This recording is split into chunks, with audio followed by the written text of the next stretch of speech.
and we are doing the task Know Your Customer, and looking forward to visit this video. So let's have it. The validation board is a tool that will help you track your progress and focus on what really matters for your new product or business idea. So let's take a look at the validation board. On the top, we have an area where you're going to track your pivots over time. So in Lean Startup, we redefine runway as the amount of pivots a startup can still make. Almost any successful startup that you can think of has had a major pivot over the course of its history. Think about YouTube. It started as an online dating site. Think about Groupon. It started as a site for collective action. And even Instagram was a location-based social network. In the bottom left is where we're going to design an experiment. So we're redefining a product as an experiment where the goal is actually to learn about customers. In the bottom right, we're helping you measure your progress by learning. And in a lean startup, it doesn't matter how many lines of code you have or how much revenue you have. It just matters how quickly you can learn. So we're redefining productivity. So the first step is defining your core hypotheses. This is the customer, the problem, and the solution. We're defining the customer as a group of people with a common pain. And it's in descriptive terms, so it's not traditional demographics that you might think of. The problem is the specific problem that this customer group has. It has nothing to do with the societal problem at large, but you actually want to define it within the way that they would describe it to you if you were having a conversation. Finally, initially, we're not going to actually define the solution because every problem actually has multiple solutions. And if you start with a solution, you may be missing another solution that would be an even better opportunity to solve that problem. After you've defined your core hypotheses, you're going to design an experiment. Ask yourself, what do I need to learn? We start by defining our core assumptions. This is anything that could be a fact that we believe where if it's invalidated, it would cause the business to fail. So think that you have several core assumptions and you're going to pick the one that is the riskiest. We define the single riskiest one because we only need to prove one of these wrong in order to invalidate the whole business. Now that you have your riskiest assumption, you need to ask yourself, what experiment should I build in order to get this learning? So we have three methods of experimentation that all increase in the cost of testing. The first type is exploration. This is going far and wide, doing customer interviews, looking for problems, trying to find pain points, and you're going to use exploration to drill into the second method, which we call pitch. Pitch is actually asking your customer for some form of currency in exchange for solving a specific problem or for a specific solution. So currency we define as email addresses, cash, anything that your customer is giving up.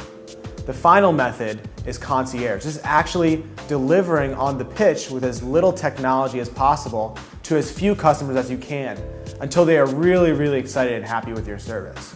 So each of these three methods increase in the cost of testing, and they're all key to do in order before you actually write any code or build any infrastructure in your business. So now that you have the method, it's time to define the minimum success criterion.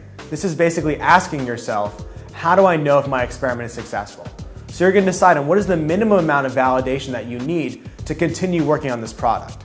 So as a team, with everyone and all your stakeholders involved, decide on the minimum amount of validation from customers from getting out of the building that you need to continue working on this. Then it's time to get out of the building and experiment with customers. Now that you've collected data from real customers, it's time to decide if you've met your minimum success criterion. If not, the hypothesis, the riskiest assumption, is invalidated, and it's time to figure out a pivot by pivoting one of your core hypotheses. If you've met it, it's validated, and then you're actually going to brainstorm the next riskiest assumption and do a test on that. So now I'd like to give you, in the next video, a real case study about how I've used the validation board to save myself 6 months of time. After watching this video, I think that there are multiple solutions to the problems. But before the solutions, we need to identify that what is our problem. Like in the video we saw that people are not recycling. So that is not a problem. Problem is they are not able to identify what is decomposable. Like they are not separating the garbage. Like that is the issue. Thank you. Good morning, everybody. This is Manasvi Srivastava. After having a look at this video, we were able to identify that we need to pick out the actual prominent problem.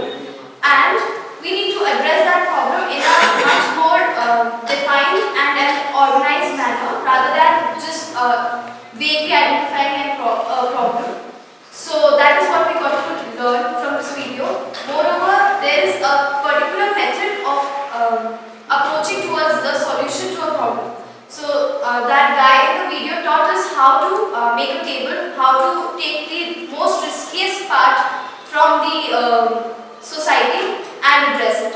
Thank you. So, good morning everyone.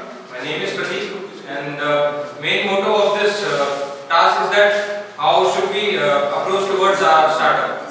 So, after watching the following video, we saw that it's a type of a tutorial for the validation board. The validation board, which what it means, like when you have to implement your ideas, that start building a validation board, like identify the problem and basic know that the things that you have to implement, those things that you have to how to solve that problems and reach out to a solution and just head towards your startup. Thank you. Hello everyone. What this video taught me is how to what approach you need to have a startup, and basically you need to first categorize your problem properly, because there are many solutions. But if you're not clear with your problem, you cannot have adequate solutions to it. Plus, how to promote your startup to an initial level to a definite successful level. Thank you. Hello everyone, I am Vinayak Kumbreja. I am proud member of ECELL. So this was a video of validation board. So the task we have is know your customer. So in know your customer, firstly we have to think about what, with our perspective, that what problem our customers facing. Then what do the customers need? We have to think from the customer's point of view. And we are taking assumptions, but we are for in validation of the validation board, we only need the riskiest assumption to be invalid. So this is what I learned from validation. Thank you.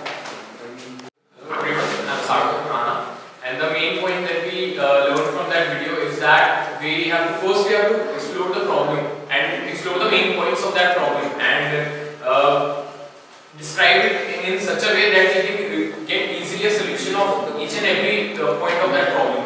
And so it will not only get easier in our way to explore the problem, but also help in our startup. Hi guys, this is Krishna Patil, and through this video, we basically what this video taught is how to reverse engineer your problem. What the problem you face in your startup, reverse engineering, how to reverse engineer that problem, and then have a solution which is out of the box, and have a leaderboard through which you can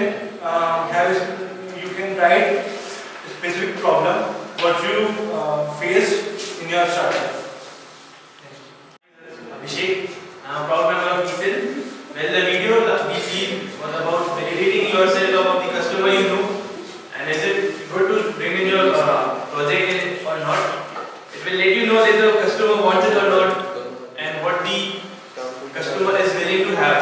So thus, it was a useful video for us, and we learned a lot